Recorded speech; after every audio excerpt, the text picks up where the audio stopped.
Eurovision. Mais seul et sans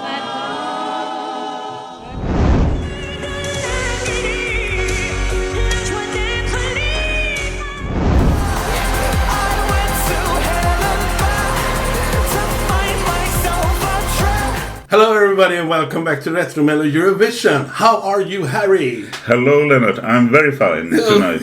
That's good. Yeah, and I had an exciting evening yesterday. Oh, who didn't? Yeah. It's the day after Eurovision 2024 and Yeah. we have lots of stuff to talk about. Yes, I believe so. We're going to talk about the results. Yeah. But we need to talk about the show and we need to talk about the controversies. Yeah. We have a lot to deal with. Yeah, I know. I'm looking forward for it. First of all, I need to say, I think the hosts of the show, Petra, and Malin were very good. Yeah. What do you think, Harry? They were very professional. They did the best with what they got. Yes, I know. And both were equally good also. Yes. But I think semi-final 2 was better than the final. Yes, that's very strange, but it was. It was. And maybe that was because we just love Eurovision too much. That show should have been in the final. Yeah, I know. That's what I think. Yeah.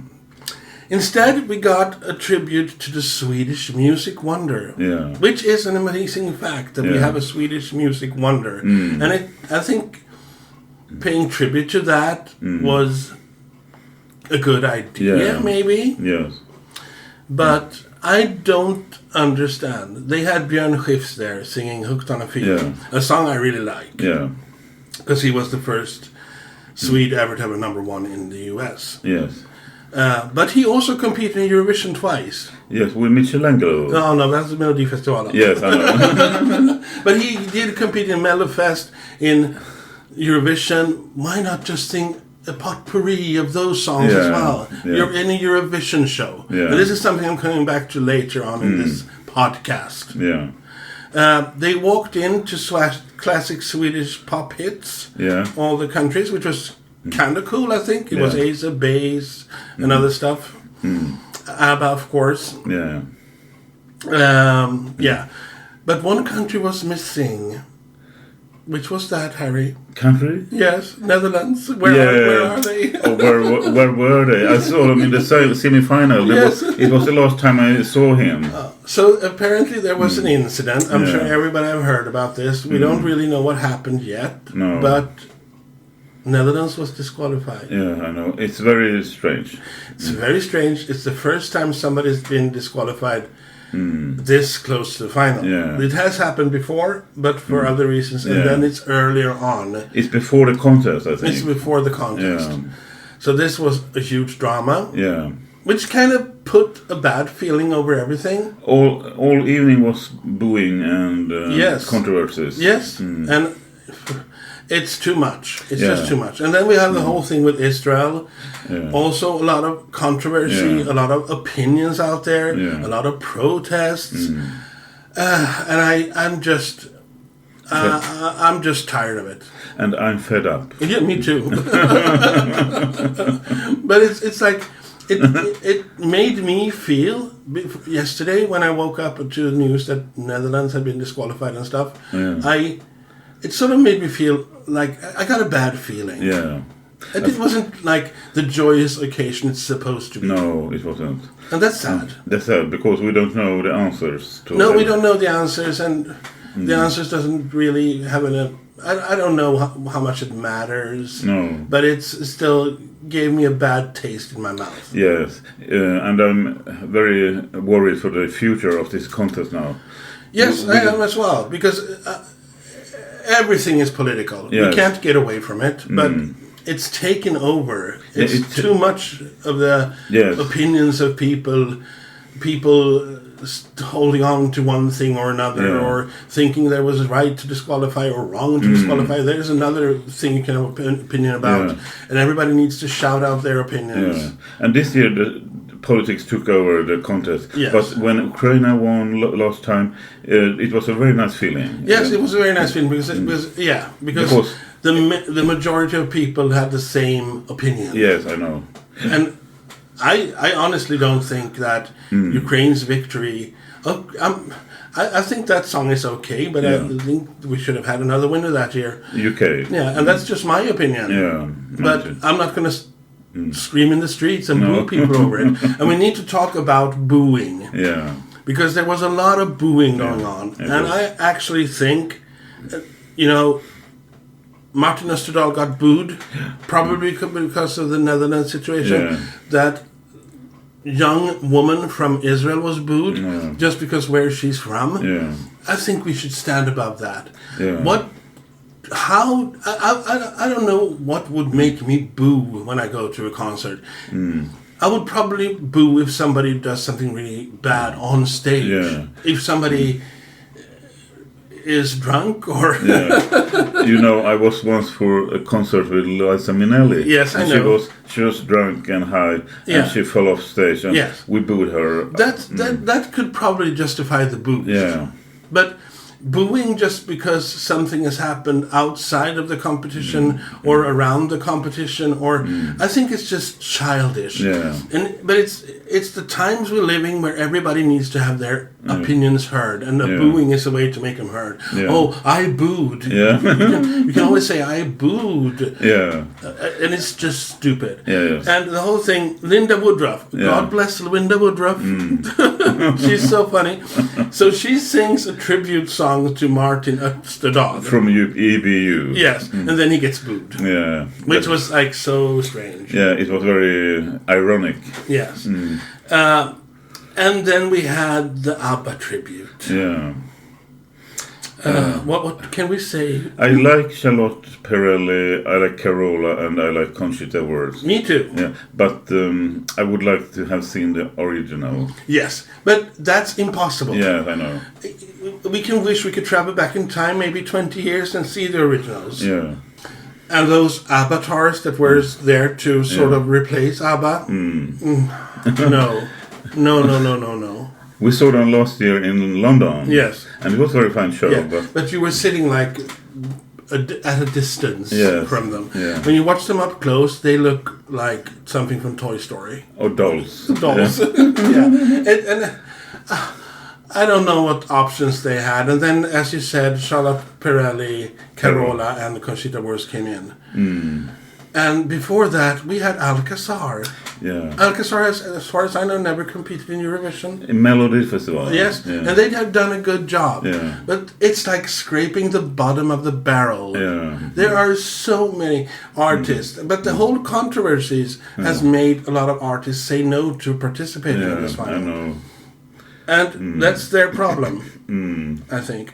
But we had one returning artist, and that was last year's winner. Loreen. Yes, I know. She was there. Yeah. I'd like to know what you thought about her performance, Harry. Are you really interested? I'm being very ironic. Yeah, because it was strange. It was very strange. It was actually, the one thing I can give it looked beautiful.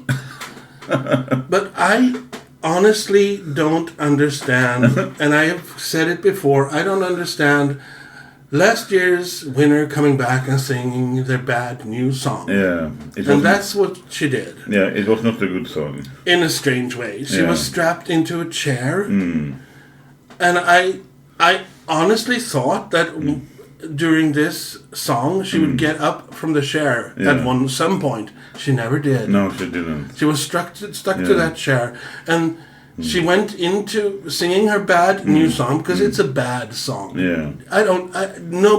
Very few people will listen to it. Yeah. No matter if you like Loreen or not. Probably if you're a Loreen fan, you will probably, I love it. But then at the end of the song, she went into a version of Tattoo that nobody recognized. No. It was very bad version of the Tattoo song, and I only recognized it when I saw the lyrics on the screen. Yeah, and the thing is, the EBU, they have rules and regulations for everything, as Netherlands. No, they should have put in a new rule saying that if you win Eurovision, you're obliged to come back the next year and sing your song, not promote your new stuff. No. Because I really hate that. Yeah, and usually the new stuff is very bad. usually the news, because everybody's there to hear her sing Tattoo or maybe Euphoria. Yeah. Nobody's there to listen to her new music. I'm sorry, Loreen. It's. I understand that it's all got to do. You got to market your new stuff and you want to move on from the. But this is not the right forum to do that. No. I'm sorry, and that goes for all returning artists. Yeah. Sing the songs people want to hear. Yeah, and it's the last year's winner. Yeah. Yeah.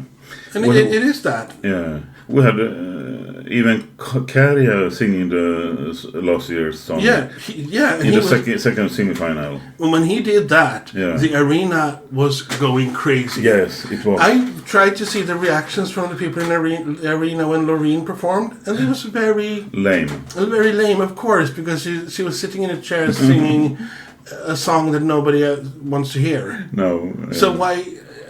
No, it's beyond my imagination. It's beyond everything. Yeah. I don't get it.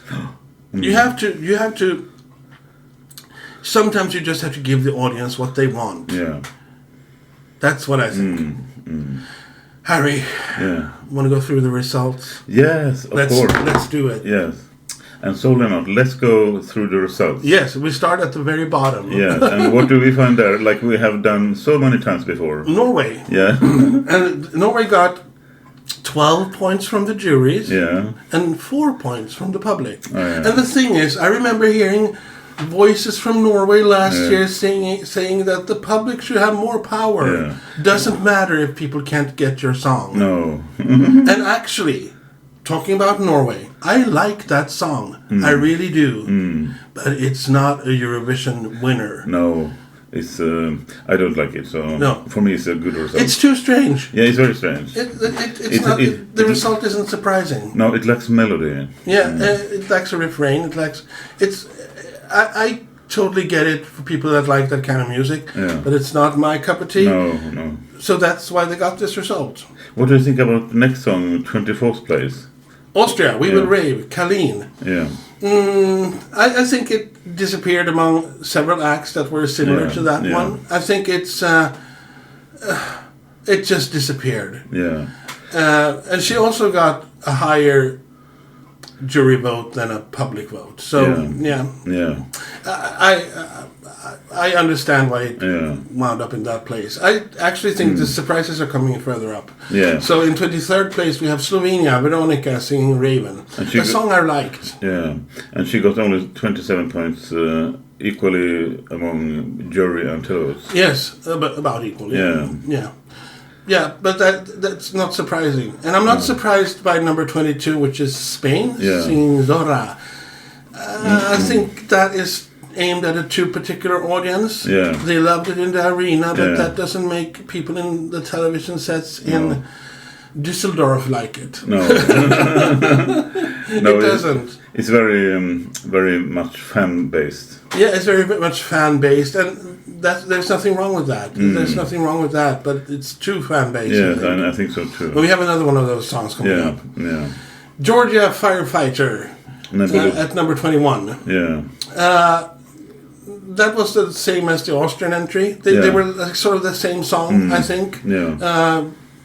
And all of those girly bops can't make it. No. So.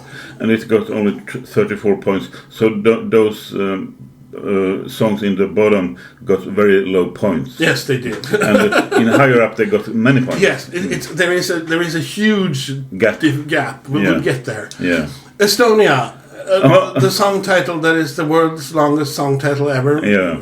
At least competing in this contest. I'm not going to say it because I've just messed it up. Yeah. I was surprised that Estonia went to the final, actually. Yeah, I was. And they wound up in 20th place. Yeah, but they were last one after the jury vote. Yes, and they had only 4 jury votes and 33 public votes. Yeah. So a part of the public liked them. Yes, I know. I totally get this result. There's no surprises here. No, it came 20th. Yes. Yeah. In 19th place, we have Finland. Yeah. Dear to our heart, no rules, Windows 95 man. Yeah. Well, they had quite a few jury votes and a larger number of public votes. They had less public votes than Estonia. Yeah. So it's there's no There's no rhyme or rule. No, there are no rules. But actually, I think Finland's song was at least it's happy. Yeah. It is what it is. Yeah, I think it's better than Estonia, and it came better. But there were songs in the UMK that would have done better at Eurovision if the public votes hadn't decided. Yeah, I know. So maybe the public vote, we can have this discussion forever, but if you want to win Eurovision at the rules we have now, you need to get both public and audience vote. Yeah. That's it. And the next song is very interesting. Yes. United Kingdom at 18th place with Dizzy of Ollie Alexander. Yes. And what do you think about that result? They got 46 jury votes. Yeah. How many public votes did they get? Did they get none? Yes, 0, which is a shame. Yeah. I think they deserve more than that. Yeah.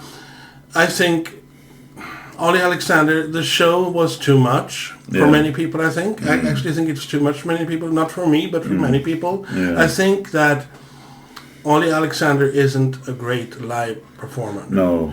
And if you're not, if your voice isn't as strong as, then you should refrain from dancing and singing at the same time. Yeah.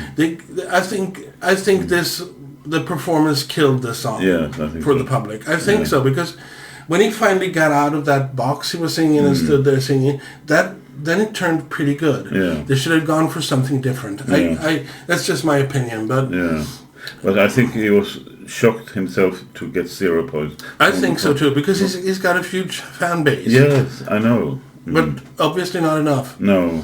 And I think it's a shame, because we need UK in this competition. Yes. And it's time for the UK to do better. Yeah. It's just...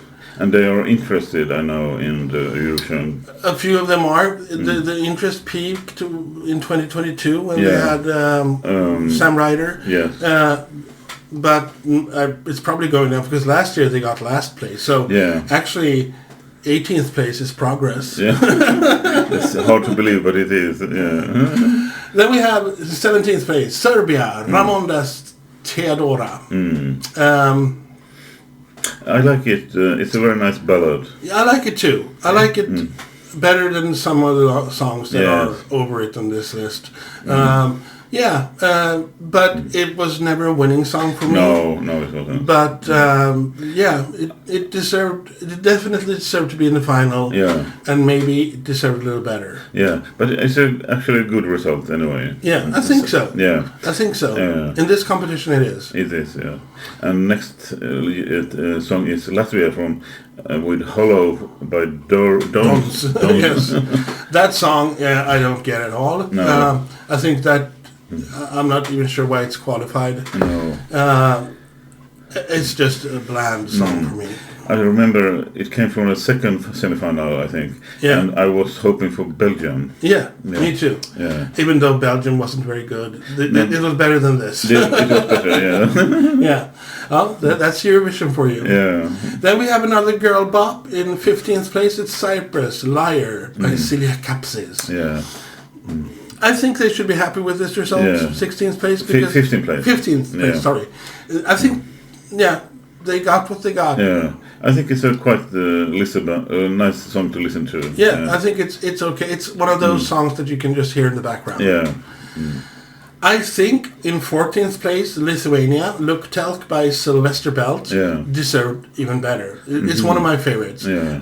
I get why it didn't, because it's also very particular in its the way it is. It's like it appeals to a certain kind of audience, and that's me. Yeah, so, and I get that not all people like it. You, for instance, I know. I don't like it so much, but it's got actually more points from the public than from the jury. Yeah. So I think a good result for Lithuania. Yes, it is. There's no shame in 14th place in this competition. Then we have the returning country, Luxembourg, in 13th place with Fighter by Tali. Yeah. And it's another one of those girly bop songs. Yeah. Might have been one of the better ones this year, I think. Yeah, it came 13th, so it's quite a good result. Yes, it did. And Lennart on 12th place came Germany with Always on the Run. Always on the run. Sang by Isaac. Yes. And he got quite many points from the jury, 99, and 18 from the public. Yes. So, it was a jury favorite. Good for... favorite. Yeah. But good for Germany that they're not... Because, Germany has the famous streak of finishing last 3 years in a row. Yes, I know. So... Happy for Germany that they had a result that they can at least they can build on. Yes, I know. Because I'm not a big fan of the song. His voice is amazing, but the song is kind of meh. Yeah. It's a little bit boring in the end. Yeah. But it's very listenable sometimes. Something that's not boring is Greece in 11th place, Sari by Marina Satti. Yeah. I think that... when I saw the video of that song, it made me feel so good about Greece. Yeah. Her live performance, it didn't really translate live, I think. I think she got 2 little jury votes. Yes. She got more from the public. Yes, she did. But still, I mean, 11th place is good. Yeah. Let's talk about 10th place. Portugal, Grito by Yolanda. Yeah. A song we have gotten much flack for not liking, and I still don't like it. I don't like it. No. And it got only 13 votes from the TV public. Yeah. This is a musician's song. I think. People that really love music, like the jury's a major part of them, I suppose. Yeah. They really like this. Yeah, I know. Yeah. And it came 10th. Yeah. So it's a very good result for a very good result for Portugal. Yeah. What do we have in 9th place, Harry? It's Sweden. Sweden, Unforgettable by Marcus and Martinez. Yeah. Which I think actually is... I think it's much better than I thought it would be. They got quite a few jury votes. Yeah. They didn't get a huge number of public votes. No. But it's still, I think it's a good song. And I think that something that's changed, like certain countries used to vote for certain countries. Yeah. The so-called diaspora. Yeah. But that's not happening anymore. No. We don't automatically get 12 points from Norway anymore. I think even when we have Norwegians competing. I think we got 3 from Norway this year. Yeah. And we had Norwegians singing. Yeah. Norway, come on! and so that's not really happening anymore. No. Which is a good thing. I think. I think so too. Yeah. And at the 8th place, Lennart, we have Armenia with Jaco and Ladaniva. I think that song was exactly what this competition needed because it was a happy song. Yeah. It was just joy on stage, and I think that's why they got the result they did. Very good result, and they should be proud of it. Yeah, they are, I think, because the competition is fierce and tough. Yeah, because now we're getting into the really high points. Yeah, and we start that by going into Italy, La Noia, Angelina Mango, and 268 points. Yes, and she got.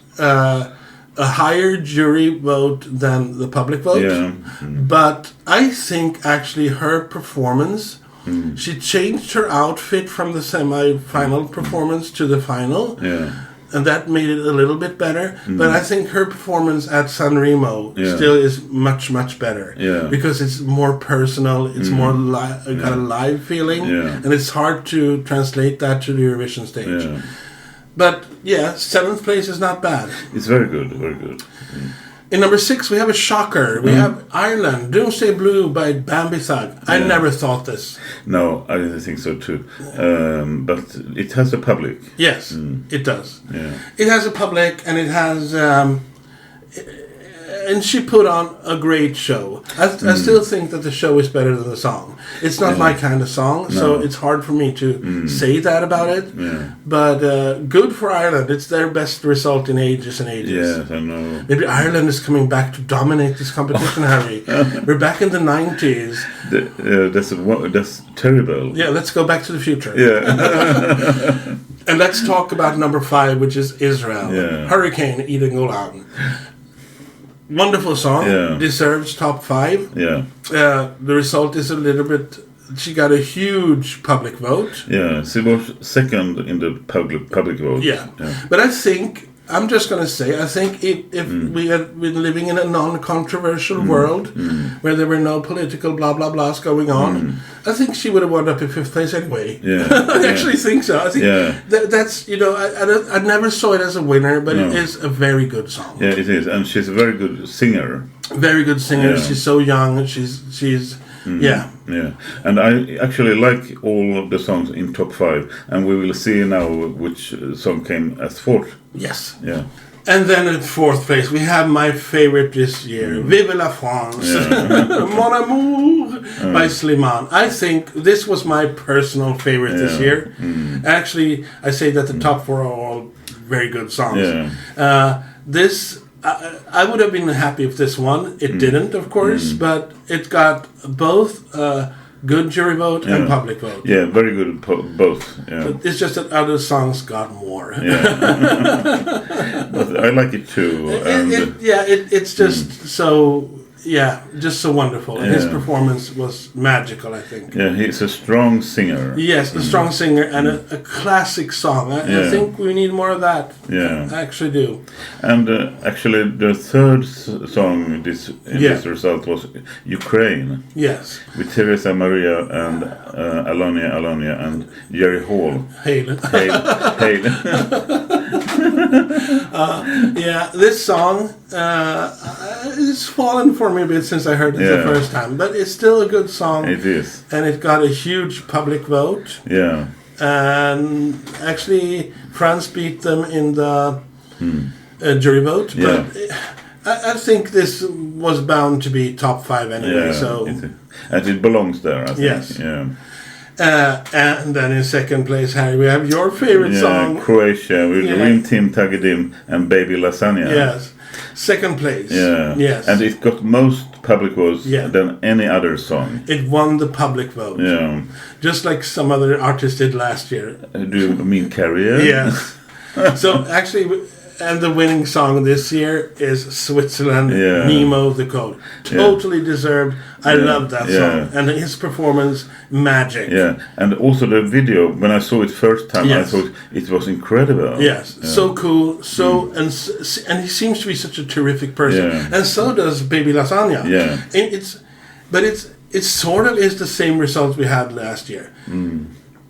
Loreen won the jury vote, Kärja won the public vote, but Joreen got enough public votes to win the whole thing. Yeah, I know. It's almost the exact same result. Yeah, it is, really. Which is like, that can happen. I think you can probably look back, but I think it's kind of rare that an artist or a song or a country, whichever way you want to put it, wins both the televote and the jury vote. It's not usual, I think. No. I think Alexander Rybak did that. Yes, I think Salvador Sobran did it as well. Yeah, that's okay. That's for sure. Yeah. So it can happen, but I don't think it's usual. So the thing you have to do to win Eurovision, Harry, is to have a song that appeals both to juries and the public but it doesn't have to win them both. No. If you win one of them, if you win the jury vote, you're likely to win Eurovision. Yeah, because the last years that's been the rule. Yeah, and I actually think we need both. We need both public and jury because that can push down a bit of like controversies and stuff, and people voting. Yeah. Because if you look at last year, if you look at Loreen and Kärja, Loreen has had the biggest hit, if that matters in this context. Yeah.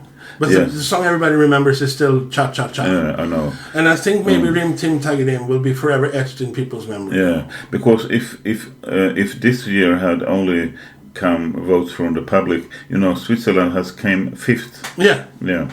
So the jury has listened to the song many more times. Yes, they have, just like we have. And we have also, and that's why we appreciate it so much. I think it's a fair result. I love that we're going back to Switzerland. I would have been equally happy if we went to Croatia. Yeah. It felt like a win in any way. Yeah. And I think that for Baby Lasagna, I mean, he wrote this song, and it's just coincidence. This is just the beginning of his career. Yeah. This has made him into like a superstar. Yeah, international superstar. Yeah. So it's yeah, because he's known everywhere now. For me, it feels. I think the top 5. Well, many of these artists feel like winners anyway, even if they didn't win. Yeah. And that's what I take away from this year's competition. Yes, I don't think more about the booing now. No. Let's forget about the booing. Yeah. I think you should be forbidden to boo when you're. I think I hate the booing. Yeah. I really do, because the people there are putting on these shows. They're only doing their job, and they actually only say stuff that they're being told to say. Yeah. Usually. Yeah. They all have scripts. Yeah. It's okay, so you're booing at the wrong person if you're booing. And I think so that Lennart, they have paid a lot of money for the tickets for the show. And why should they destroy the show? Yeah, why pay tickets for something and go there and boo? I don't know. And it's not. It's one thing, as we said, if you boo something that's happening on stage at that very moment. But in general, why? I don't get it. No. I don't get it. It's disrespectful. Actually. Yeah, and it destroyed the joy for us in front of the television set. It does. It does. I mean, if I sit in my couch here and boo and scream, that's one thing. Yeah. Because I do. You don't disturb anybody. No, I don't. Well, Harry, are we going to go look into the future? Yes, I know what you're looking for. We have Eurovision 2025 coming up. Yeah. Oh, it's going to be like being on a holiday for at least 7 months or something. Oh, maybe 8. Yeah, and then we'll start talking about next year's Eurovision. Yeah. But maybe we'll make an episode when the big scandal with Netherlands. We have to talk about that. We must talk about it. When we know more about the situation, maybe we'll get back to that. Yeah. But what we'll do in the meantime, 8 months. We're going to do what we love to do. And what is that, Harry? Is it dig further on in old stuff? Yes. Because that's our name, RETRO-MELLO. Yes, and that's what we do best. Yeah.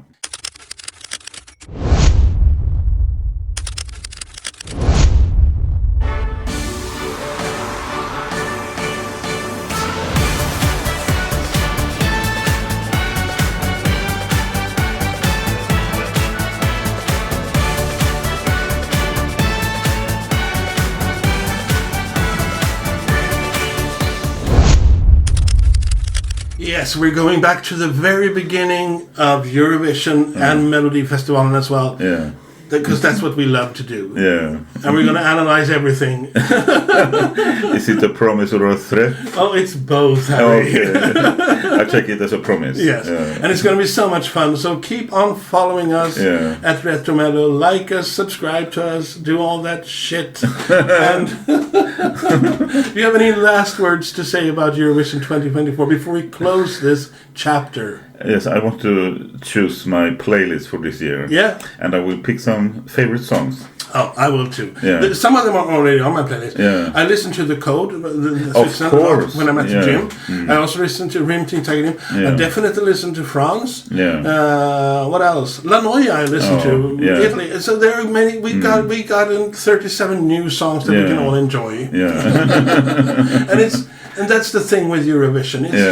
It's just supposed to be fun with a bit of competition. And the playlist grows for every year. Yeah, it does. Yeah. It does. But actually, my favorite playlist right now that I listen to when I'm at the gym or when I'm just out walking and stuff. Yeah. Eurovision classics from the 70s. Wow, yeah. That's a good tips. Yeah. Okay. Thank you for listening to us. And we'll see you all very soon. Yeah. Bye-bye. Bye-bye. Bye.